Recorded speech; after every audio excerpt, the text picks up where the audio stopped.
friends, friends of film, and everyone in between. Welcome to the Film Folklore Podcast. I am Jed Props, and I am joined today by Chris AD. Hello. Justin Sound. Hi. And our newest full-time member of the band, Heather Ray Costumes. Hey there. All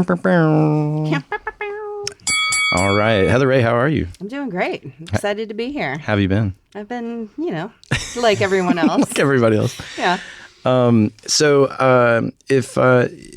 just a real quick aside, if any listeners haven't done it yet, please go check out our summer miniseries we did last year, where we did a deep dive and love letter to the Rocky and Creed franchise called Yo Adrian. And Heather Ray was awesome on that. And we're excited to have you here. So welcome aboard. Well, thank you. I'm happy to be here. And Chris, we have some catching up to do with you. I guess we're going to call this housekeeping, I guess. So there's some questions that have cropped up early this season. So you mind a little quick Q&A? Let's do it. Okay. So the first thing is, how is it that you play in two bands at the same time? Have you seen the guy that has the bass drum and then he's got the accordion and then the monkey and he claps the cymbals? Can't forget the monkey. Yeah. Can't. An organ grinder? Sure. Is that the term? Why not? The monkey popped up visually in my head before you even said monkey, so I knew where you were going with it. Yeah. I know exactly your band. Yeah, so that's me. Okay. We're terrible. And when I say we, I mean, You mean it's the monkey? It's just me doing that with the monkey. Oh, I thought the name of the band is We're Terrible. Wait, that could be. It could be the name. Why not? Yeah. The next question we have is, who did you piss off exactly to end up in manure not once but 3 times? God. Probably God. If whichever one you believe in. All the gods. All of the gods got together and they're like, dude, we gotta fucking, Is it possible Marty McFly was involved? Probably. Okay. He's got a time machine, so it would make sense. That does make sense. We also only heard manure. So can you elaborate on what kind of manure we're dealing with? Like, are we talking like a fertilizer or just straight animal shit? Like, which animal? Was it human? Mm-hmm. I mean, there's all different kinds of poop out there. Why? I'm not, Everybody That's poops. what I called. limiting it to just one. I mean, there's whale poop, I mean, it just exists in the water, but I mean, it doesn't mean it doesn't exist. Yeah. So A bucket of guano. Sure, man. So all of it, all the poop. Okay. Yeah. Well, I'm glad we could clarify that for everybody. And one last question, Chris. Where's Zoe? Oh, she is on the an underwater adventure. The people that got crushed in the submersible, all the rich people. Oh yeah, on the way to the Titanic. Yeah. Well, they had a backup to that sub, and they said that it was perfectly fine. And so Zoe is she's gonna go look at the Titanic, which brings us to Legendary lore time. That's right. We're talking today about What the a epic. segue. I know. That was masterful. I know, this guy comes in, and Coming you want in to talk hot. about A game. So yeah, today we're going to talk about the epic, big budget blockbuster that is Titanic. But first, because I can't help myself, it's time for Find the Fake Movie Title. So I wanted to go with the blockbuster theme here, and so it was actually easier than I thought to find obscure flops that were gigantic budgets. So there's a disaster theme going on with these. If that is any clue, we'll see. So the first one is called, or Heather Ray, do you need to know rules or anything? I mean, I'm a pretty smart girl. I can probably pick it up, but if you'd like to give me a rundown. There's 2 real, 1 fake. That's it. I mean, it wasn't, the rundown wasn't for me, but for our lovely listeners. Sure. Yeah. Oh, they're probably tired of me doing this. But the first one is Moonfall. The second title is Mojave or the Sun. And the third title is Hard Rain. I feel like there was a movie called Moonfall. There was. Yeah, that was definitely a movie. I've heard of that. I mean, one. I don't know what it was about. I did not see it, but it rings a bell. So I'm going with Moonfall. Well, no, you want to find the fake one. Oh, the fake one. So if you think there that were one's 2 real. See, you did need to run down. It's all right. Zoe needs a reminder every single time. This is not how you do it, people. Okay, so there was a moonfall. Mm-hmm. And what were the other two? Mojave or the Sun and Hard Rain. I'm going to go with Mojave and the Sun as the fake one. Okay. Because I feel like there was a Hard Rain, too. Or I might be thinking a song. I don't know. Okay.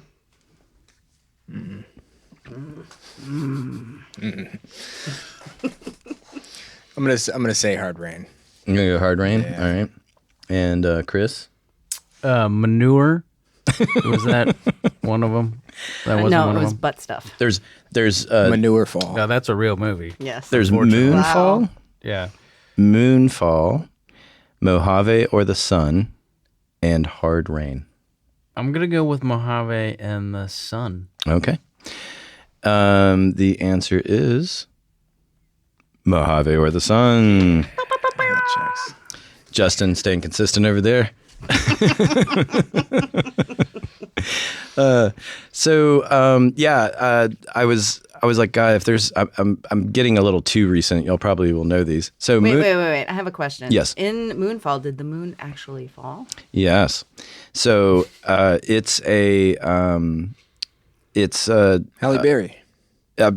Let's see if I can look. Oh. Yes, I believe Halle Berry is in it. It's oh god, not a time to blank on his name. Roland Emmerich movie, Independence Day. That guy. That guy. Yeah, It's one of those you would think the not Michael Bay one. That guy. you would Okay. think Gerard Butler would be in it. I don't think he is, but No, he was in Olympus Has Fallen, I guess. Okay. Not Olympus Has Fallen. What am I trying to think of? Geostorm. right, same concept. Right. So a mysterious force knocks the moon from its orbit and sends it hurtling on a collision course towards Earth. Mysterious force. Do we ever find out what the mysterious force is? Because if not, that's just lazy. You know, this is also an episode of How Did This Get Made, and I still don't remember what they said. So, Okay. I missed that one. I love that podcast. 5.5 IMDb, 35% on the tomato meter. I had to start doing tomato meter because Zoe kept asking. Hard Rain, which I do remember, is from 1998. It's Morgan Freeman and Christian Slater. It is. That's a dynamic duo right there. This movie is amazing for all the wrong reasons. The partner and nephew of an armored truck driver tries to prevent $3 million from being taken by a gang during a catastrophic flooding caused by a severe storm. Wow, that's a lot going on there. Yeah. A fun footnote about both of these real movies, if you include inflation, both of them lost more than $100 million. Oh, wow. Yeah. Yeah. Damn. Big time flops. Another fun trivia about Hard Rain. If you remember the original Daily Show with Craig Kilborn, Oh, yeah. he had Christian Slater on promoting this movie. I remember this. And he was relentlessly taunting Christian Slater, where he just kept going, so we've had earthquakes, we've had volcanoes, we've had, and he goes, but now it's a hard rain. So he said, and he pulls out a card and he starts going like, I understand there's some alternative titles for this movie. Strong precipitation, heavy downfall. Like he just starts going down this list. And Christian Slater, I remember he was just nodding and taking it. But yeah, it was not a good movie. It's got to be hard to promote a movie that you know is garbage. He definitely knew it was garbage. You could tell that. And I have seen it once. I remember jet skis inside of a school that was flooded. It's one of the things I remember. Yeah, lots of action that makes no sense. Anywho's, so great job, everyone, especially Justin. And we will go on to Titanic. Justin. What was Mojave and the Sun about? Whatever y'all want it to be. Yeah. That's the movie we write. Yeah, I was struggling for a fake title. There's so many bad big budget flops, and there's so many I hadn't heard of. Like I was writing down titles for like later use, and I think you're just putting words together now, and that's what makes it more confusing because a lot of movie titles are just that. right. I mean, I would It see a sounds movie. deeper. It sounds deep. I Yeah. would watch a movie called Mojave and the Sun before I watched a movie called Hard Rain. Same. Let's be real. I mean, most people would. Yeah. So we're going to get into the 1997 Titanic starring Kate Winslet and Leonardo DiCaprio, amongst a host of others. Directed by James Cameron. Everybody knows this movie. Are y'all ready to take a deep dive to the ocean floor and back? Lots of puns coming.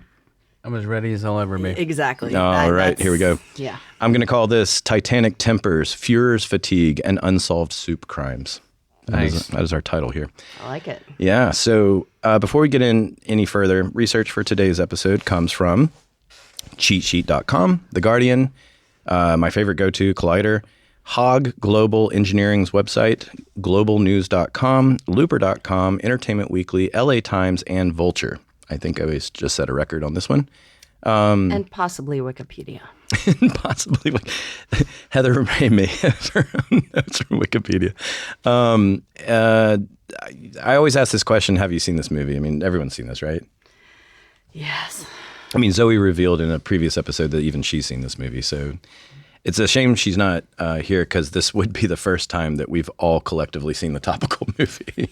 But she's giving me, she's texting real-time info from looking at the Titanic right now. Oh, that's awesome. Yeah, she says it's boring. She's watching it right now? She's at the bottom of the ocean looking at it. She's on the, whatever that submarine. Ocean Gate. Ocean Gate. Oh, right. Part She's two. looking, I thought she meant she was Part, watching the movie. yeah. That's, Well, side by side, right? She's watching the movie while the real thing's in front I of think her. that's it because you can't actually even see. When Deep sea Wi-Fi is killer. Yeah. It's really good. Yep.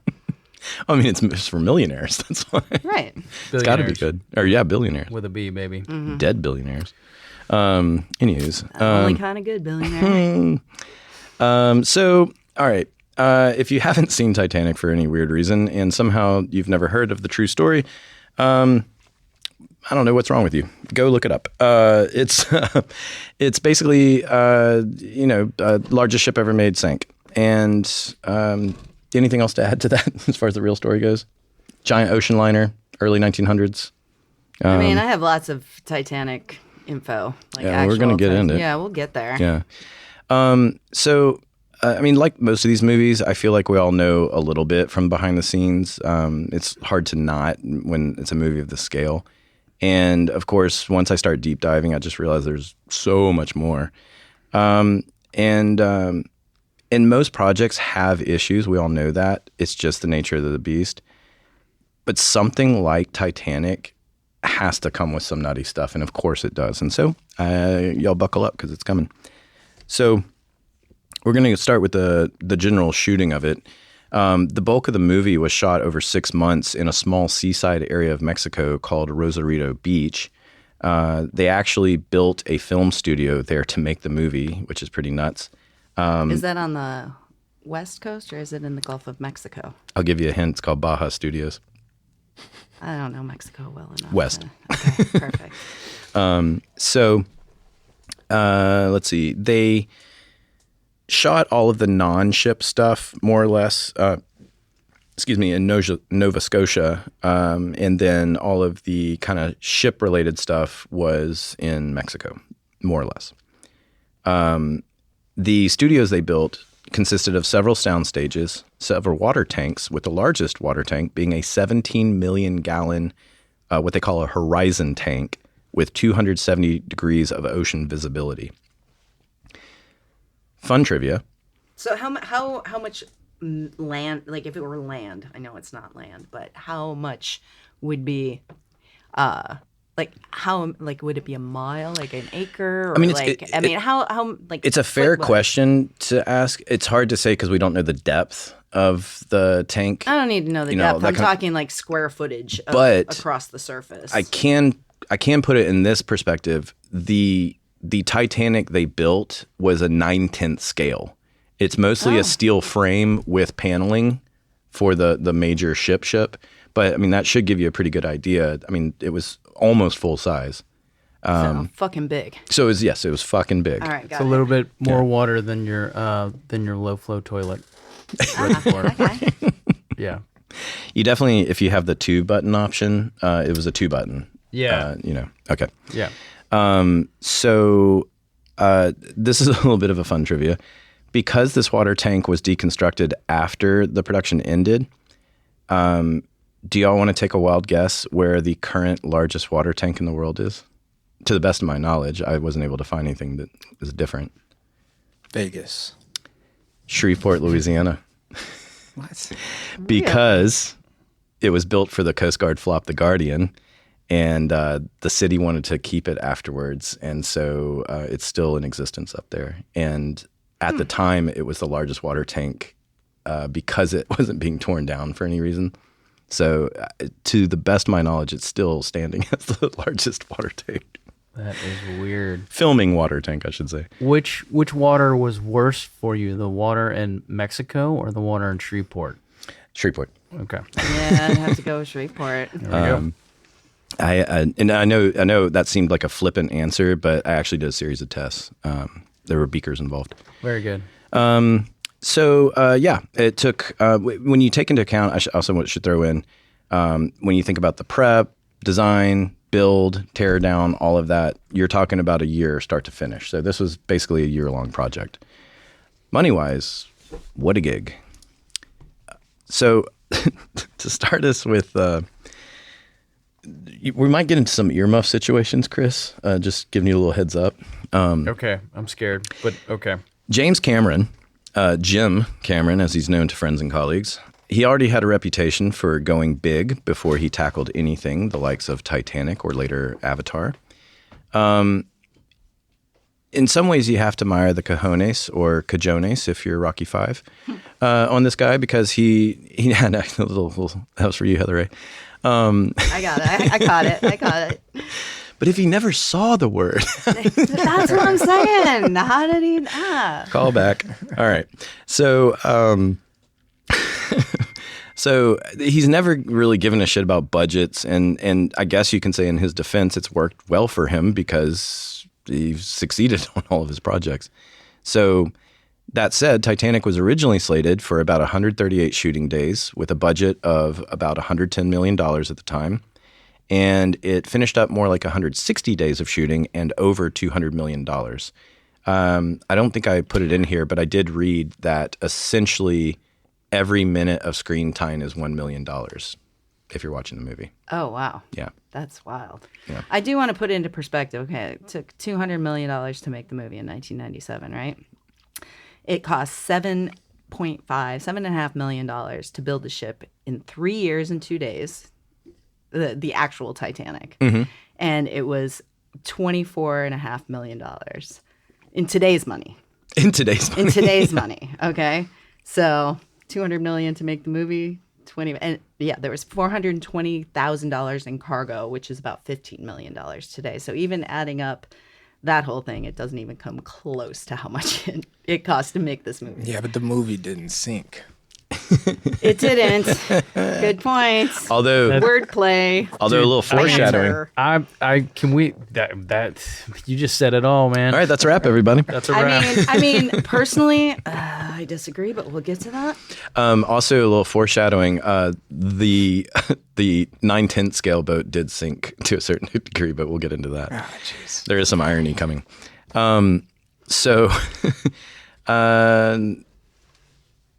I didn't go deep into this, but I'm pretty sure, at least since Aliens to the present, he's been over budget on everything he's done. So when it comes to his reputation, he demands a lot of his AD staff and crew, as we're about to learn. And I've worked with some ADs that were on Titanic. They did not have the greatest of things to say. There's actually a picture I should have included in here, but I didn't. But they had told me that, they're on several tiers, each one on a different floor, and he's basically yelling and screaming and barking orders at everyone all simultaneously for all these moving parts and pieces. It didn't occur to me until I saw this picture. He has a radio on his hip, and you're going, oh my God, I think James Cameron was on Channel 1. Oh my God, what a nightmare. So, oh my God. That does not sound pleasant. In addition to a bullhorn screaming at everybody. Probably both. He probably used the bullhorn and with the mic at the end of the bullhorn. Probably. Did he have like a lift? That he was just like going up and down. That's that a he good could question. control, you know, Because I need to go up to the 7th floor. His own ego allows him to levitate. Makes sense. Much like Jesus, yeah. the mythical chupacabra from Mexico. Speaking of ego, there's even a nickname for his on-set alter ego, Midge, which is Jim backwards. Ha ha ha. So yeah, he's often been described as a tyrant on set, screaming, chewing out crew. It's fairly common for people to quit on his movies. Several people quit during the making of Titanic. So let's see. Chris, I don't know. Do you want to speak? Do you want to speak to this at all? Like, because this is very abnormal. I mean, no, it just sounds fucking awful. I mean, there was a show that I worked on one time where the first AD, of course, was on walkie, but so was the director of photography and the director. Oh God. Oh. And so those are probably the three most self-important people that are on a film set. And what they would do was you would shoot the scene, you would get a take, and then all three of them, because they're all three of the most important people in their minds, would talk on the walkie-talkie to one another, but they would just step on each other. That tracks. And guys, I mean, I don't know how in depth we need to get this, but when we say stepping on, it means you're trying to use the walkie-talkie at the same time as someone else, and then it just comes out into this garbled sound, which just is horrible in everybody else's ear. Like an audio train wreck. Yeah, I mean, it just sounds. That's exactly what it sounds like. Static and just Unpleasantries. Yeah, Yeah. it just hurts your ears. Yeah, it's just terrible. And then for some reason, it's like twice the volume as like a normal speaking voice. Which, by the way, this is an aside. We need to just put a compressor on the walkie-talkie channels, and then we would make trillions of dollars. Did I just my say that God. on here? I didn't mean that. I'm joking. That's not a thing. Yeah, why are You're you saying that stupid. out loud? Why are you? We're all get looking outta for here. side gigs. This is your millions, baby. But I guarantee you what was happening was that, something would happen. It sounds like the guy, I mean, look, whatever you think of his movies, I mean, it sounds, I'm sure that he is a tyrant. I'm sure he's not a very nice guy when he's on set. I'm sure that, they would get a take, they would get it in the can, and then immediately after he would get on the walkie and he would bark an order and then not listen to the answer. And I'm sure that there would be a very reasonable answer to why something can't happen. Like, hey, we got to do that again because that sucked. And it was like, hey, Jim, one of our divers just drowned, so we have to like fish him out of the giant tank, whatever it might be. I've worked on shows like that too. And then I'm sure that he didn't hear the answer. Are you? Because he probably just turned it off and then, barks in again, probably stepping on whoever was speaking or whatever, and then just barks the same order. And like, that's probably just the tip of the iceberg, huh? For the disaster. I mean, I'm sure it was just very hard on the crew. Yeah, and maybe I guess we can say, because there's not really a lot of situations where a director typically would get on radio. Like, I guess the example that I can think of is actors in a car, and he wants to talk to the actors, and so they'll leave a walkie in the car for the the director to talk to the actors, which that makes sense. Sure. Like, that's fairly standard. But there really, I mean, there really aren't a lot of moments where usually like you cringe when a DP or a director is on radio channel 1, especially. Yeah. yeah. It's a bad deal because they don't, like, we all have to, everyone who's on channel 1, I mean, we have to do it for our jobs, and there's a certain etiquette and protocol and the way that you speak, and since they don't know what that is and they don't adhere to any of the rules, it's usually chaos. Yeah, I just remembered years ago, Donnie FX was doing atmosphere smoke on a set, and the DP was on channel 1. And he was, I want to say Hungarian or something, so he had this accent, but it was just like, Donnie, more smoke, too much smoke, less smoke, Donnie, a little bit more smoke, as if it's a dial you can just so quickly change smoke or something like. It just sounded like a nightmare for him because DP is on channel 1 giving him smoke notes My God. Anyway, so we're going to get a little bit more into Jim or Midge as we get further along, but I want to sidestep and talk about Kate Winslet for a little bit, which Heather and I were talking a little bit before we were recording. Like, I like Kate Winslet, but I was kind of indifferent as far as my opinion of her. After doing this research, God bless Kate Winslet, because I mean, my God, she's a trooper on this. I love her. A lot of actors, especially TV actors, no offense, but they're kind of like bubble people. Like, they bruise easily. They all have weird, allergy situations and stuff like that. Like a lot of sensitivities and everything. She in this shooting goes through stuff like a stuntman. I mean, like, as you're about to learn. But I mean, kudos to her because she went for it. She also, thankfully for us, she has gone on record publicly about a lot of the behind the scenes stuff, which is why we know a lot of the stuff we're about to talk about. So we're going to see as well, she is largely responsible for the movie coming together in the way that it did. And nobody's worked with Kate Winslet, right? I have not. Yeah. I wish Kate will come to New Orleans. Come to New Orleans, Kate. We have like two projects right now. There's plenty of space. Yeah, so much space. So anyway, she had a rough time, like I said. She got injured multiple times. She almost died a couple of times, no biggie. And she just took it on the chin and toughed through it, which I can't name a lot of actors that would have put it up with. This was her real stuff. breakout role too. Yeah. So I mean, yeah, she took it with a smile too. I mean, that's the thing. In fact, Heather Ray, do you see Los Angeles Times interview there with her? no. If you see that, there's a little snippet for you to read. Okay. Nope. Kidding. Okay. Why don't you tell us what it says, Jed? I can. I sure can.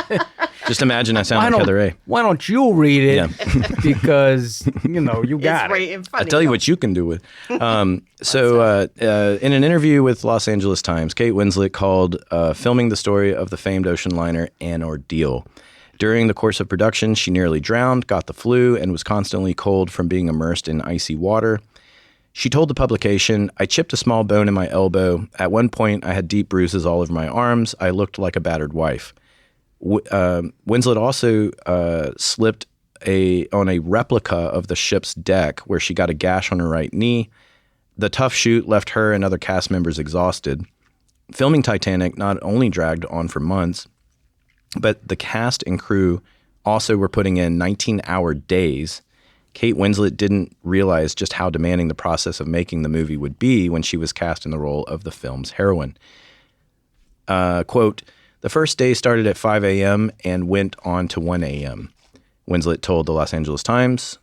"Nothing could have prepared me for it." She continued, "There were quite a few 20-hour days, and 2/3 of it was night shooting because the Titanic sank at night.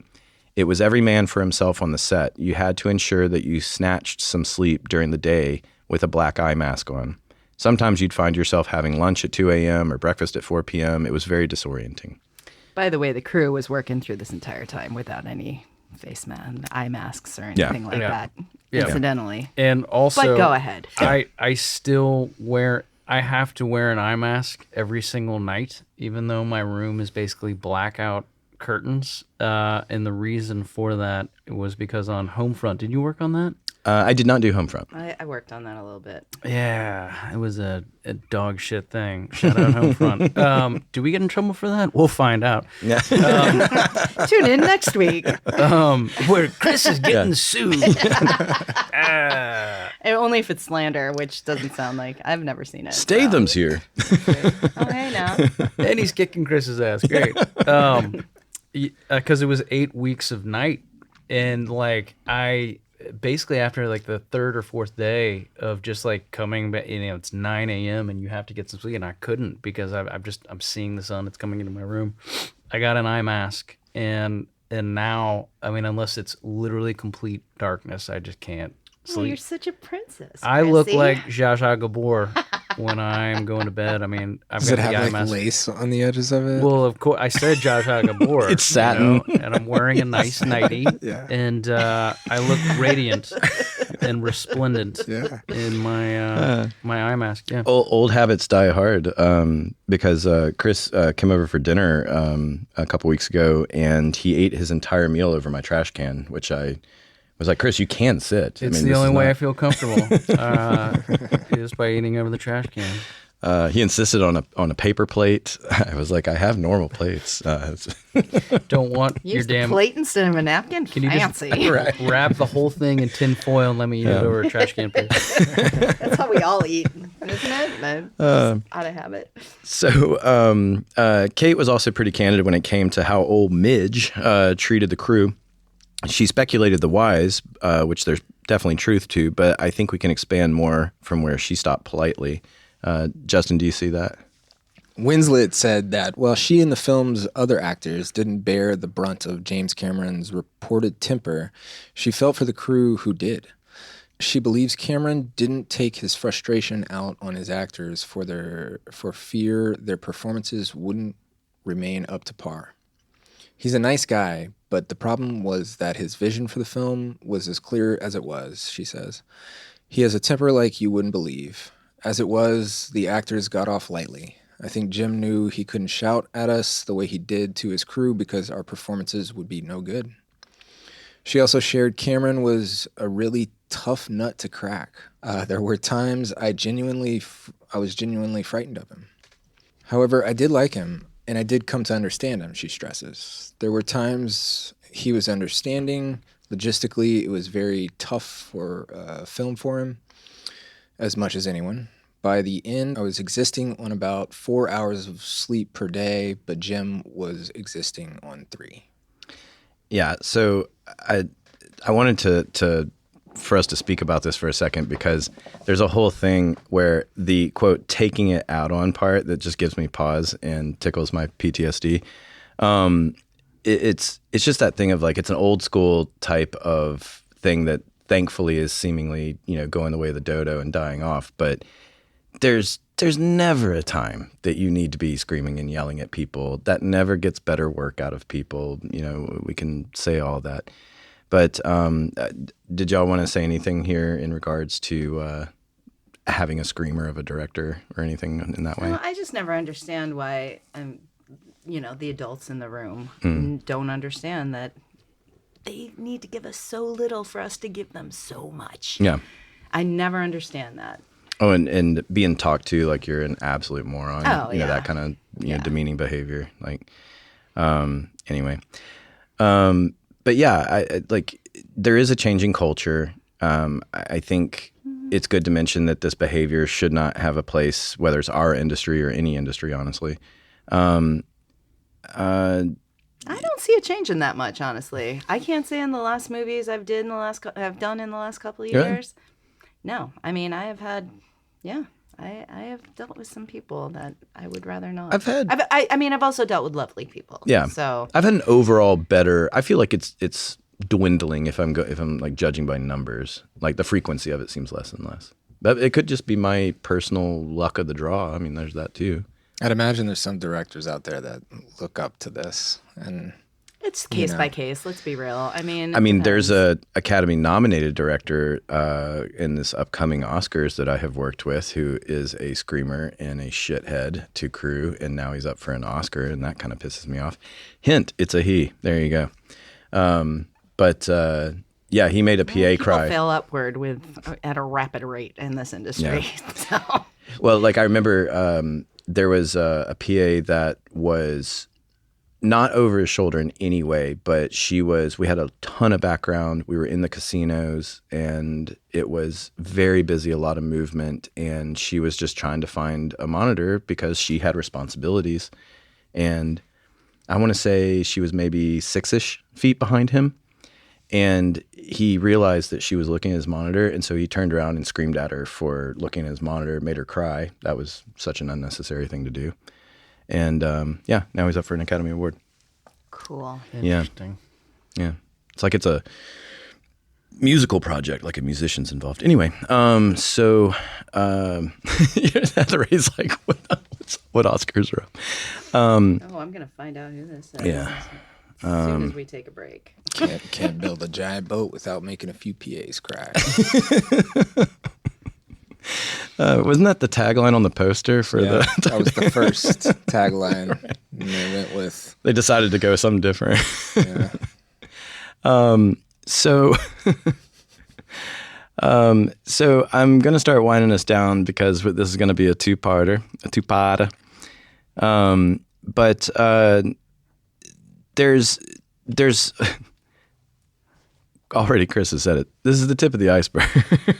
But any thoughts or anything so far where we are at this juncture? We're gonna pick up with Winslet when we get into our part 2. But any thoughts so far? I mean, that this would have been miserable to work on. No. I mean, good money. Sure, Miserable. Sure. But, I mean, this was back in the day when really they did not give a fuck about safety.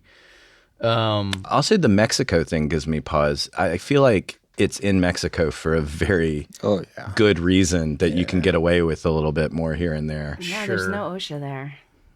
Not ocean, yes, but OSHA. Yeah. I'm sure I there's... mean, maybe there is, and I imagine the equivalent. There's something there in name that probably has greased fingers a lot. Well, I mean, I've gone when I was in time. Morocco. I went to Atlas Studios and took a little tour. And first of all, nobody there. First of all, it's in the middle of the desert. Love it. And secondly, I did get out. I kind of hopped on a little 2-person tour or whatever, and we were walking around, and there was no guardrails. Somebody tried to climb up a very obviously not meant to be climbed up space, and the tour guide who was in charge of everything, he's like, you might not want to go up there. It wasn't like, don't go up there, like that's, you got to get out of it. He was like, that's maybe not a good idea, but have at it, dum-dum. Wow.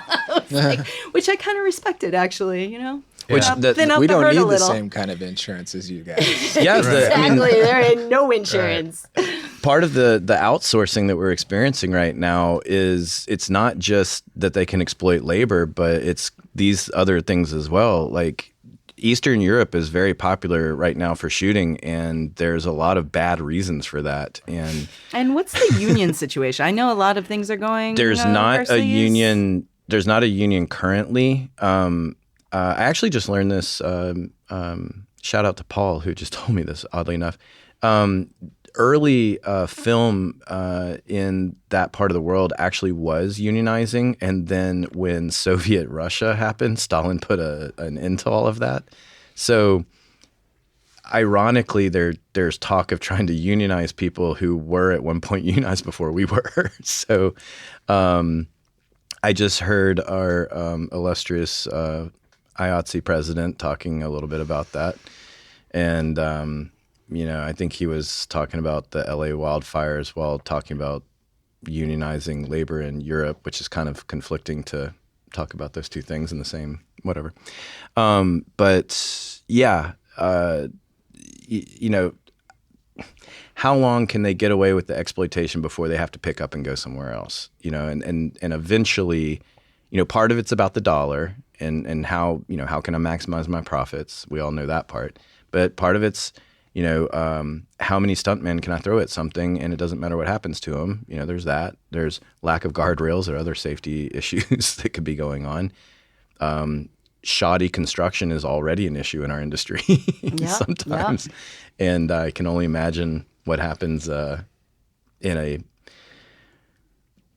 country like, I don't know, Romania. I'm just going to throw out a random one. Maybe they're solid. Maybe they're awesome. I don't know. Yeah, there's probably PAs looking over your shoulder the whole time. Yeah. Dude, at your monitors. I'm just glad to learn that Joseph Stalin is the gift that keeps on giving. He's a real humanist. Yeah, that guy. He's helping me out even today. Chris, actually, this is a good question for you. Since PAs in, say, Bulgaria are not paid in currency, how are they paid? Peanuts. Yeah. It's just like by the pound. Circus peanuts? But it'd be the kilogram over there. You got to get a converter. So, but yeah, peanuts. Are they shelled or not shelled? I don't know, to be honest. It's been a while since I was a PA in Bulgaria. But, So the moral of the story: make sure that you know the difference between pounds and kilos. yeah, That's Before it. you accept a PA job Yeah. elsewhere. yeah, Yeah. You might find you're getting a little shortchanged in your peanuts. You can't have that. You know? And then you got to find a 60%. peanut exchange and figure out what the peanut exchange rate is. Say from Bulgaria to I don't know, Romania, since that's Can you bring them back with you? Is the probably other not. question. Oh, definitely not. Will it Oh, get you through wouldn't want to customs? import tax, all that stuff. yeah.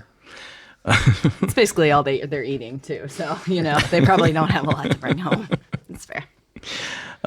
So I might be totally off base. Maybe people are getting paid like crazy over there. They're not. but I don't think no, so. they're not. They're definitely not. So the peanuts comment comes from, I literally had a dream one time, like on one of the first shows that I was staff on. Yes, please tell us about your dream. Can I talk about this and not get sued again? It was You're on on a roll. Go. Yeah, I know. I can't Let it wait Coming in flow, strong baby. today. Come on. to field all these lawsuits with the many peanuts that I made over the course of my career. But it was on Memphis Beat. Oh, And yeah. All right. the Delta Blues. You make more peanuts than any of us, by the way. Yeah. Go ahead. So the pay on that show for a PA was a background voucher. It was $83.50 for 10. Oh my Or- God. No. I'm sorry. It was $101.50 for 10 or 12. I think it might have been 12. Ouch. Anyway, so Yikes. after taxes, you basically got like $80 a day. And then also you wouldn't get paid, it was processed like a regular background voucher, so you wouldn't get paid for a month. Oh my God. And then you would get like 12 checks, but I mean like basically so you get like 1,000. Was this like a bucks. low budget indie kind This of was- situation? That's a TV series Or- Not. on what, TBS? on TBS, Yeah. yeah. And 2008ish. yeah, and eventually Sherman Shelton Jr. found out about it and he put an end to it. Shout out Sherman Shelton Yes, Jr. Sherman. But before that, anyway, so this was going on. So like, I literally was just kind of like, I had a full-time gig on a show and I was like, all right, cool. This is my career. I'm trying to make this happen. But like, I literally couldn't pay the bills.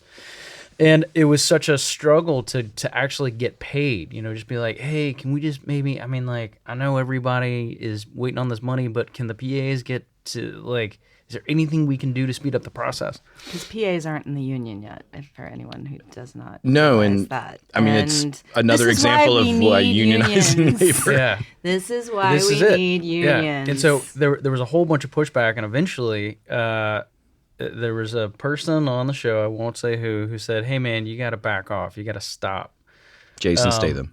And I was like, man, I don't really know if I can, but I hear what you're saying. That night I had a dream where the UPM was like, hey, so listen, we're not going to pay you in money, but what we'll do is we'll pay you in peanuts. And then you can take those peanuts and you can sell them on the secondary market. You know what I mean? In bulk. And it was an actual dream that I had because I was that flabbergasted at the situation. And it was just, this is what happens when the human psyche was just working out in my mind. It's like getting paid in crypto and it's not even Bitcoin. It just was the thing. I don't know. The last movie I worked on, I might as well have been Peanuts, honestly. Oh yes, So- actually same. Yeah. Because I just did oh god, I've already taken it out of my memory. And The studios are taking advantage of our desperation, folks. yeah, It's hard to stand strong when, you can't eat. yeah, and you just reminded me of something too, Chris. I can actually speak a little bit to the labor abuse that goes on in Europe. There's a company called Millennium, and I think I'm open and safe to talk about them because they're tax evading. So the head of that company, there was a whistleblower that exposed that they were. His name is Jed. Yeah. He's doing it right Yeah, now. it's me. I'm doing it right now. No, it was someone in their accounting department that basically was like they're tax evading. And so then when IRS was coming after them, they just picked up their entire operation and left the United States because the owner of the company is not American. And now they're London-based, and they're still making movies, such as I worked on Olympus Has Fallen, and I later saw that there is a London Has Fallen, and I was like, London Has Fallen? When did they make? Oh, that's where they went. Okay, haha, figured it all out. So even when they were here shooting in the U.S., they used to do a lot of their second unit pickup stuff, stunt work in Bulgaria. They loved Bulgarian stuntmen. Yeah, I'm sure. And I've always envisioned all these like hobbled stuntmen that are just so medically mistreated and everything that there's like it's like they look like they're all war veterans and they're really just stuntmen from bad movie making. But yes, that was an abuse I learned about a good 20 years ago almost, and that's before all this outsourcing was happening. So in some ways, you can say they were ahead of the game, but how progressive of them. But yeah, Bulgaria specifically, I think, has been a target spot of cheap labor and stuff for a while. So, and now it's popular along with Hungary and some other places. Big, yeah. Serbia's big. Yeah, they just did an Eastern entire. Bloc. How did this get made? Actually, they did a crappy rom-com recently. I can't remember the name of it, but Paul Scheer revealed at the end. He was like, "If you guys had to guess where this movie was done," and like I think Mantzoukas was actually like, I don't know, Shreveport, Louisiana, and he's like, "Good guess, but no, it's Bulgaria." This entire American rom-com was done in Bulgaria. Like, That's great. That anyway, tracks. so yeah, I don't know. Call your local Shout out sender. to Shreveport, kinda. Shreveport. We've bashed Shreveport for having a large water tank. The water quality. Or did we promote the water Yes, we are tank? promoting. We did. Yes. And I'm sure, and there were beakers involved. Yeah, there are beakers For the involved. Yeah. testing of the water. Yeah, Great. a lot of Bunsen flames. Anyway, okay. So normally this is where Zoe does her. Oh, hold on, somebody's calling me right now. Oh, hey, Zoe. Well, here, I'm going to put you up to the mic. All right, here you go, guys. Do you like what we're doing here? Do you have thoughts, comments, questions? Maybe you have an idea or suggestion for topics you want to hear about? Well, you can find us on the intrawebs. You can email us at filmfolklorepodcast@gmail.com. You can find us on the social medias, Instagram being Film Folklore Podcast. We have a Facebook group called Film Folklore, Twitter, X, whatever you want to call it, @The Film Folk. And yeah, thanks for joining us today. All right, thanks, everybody.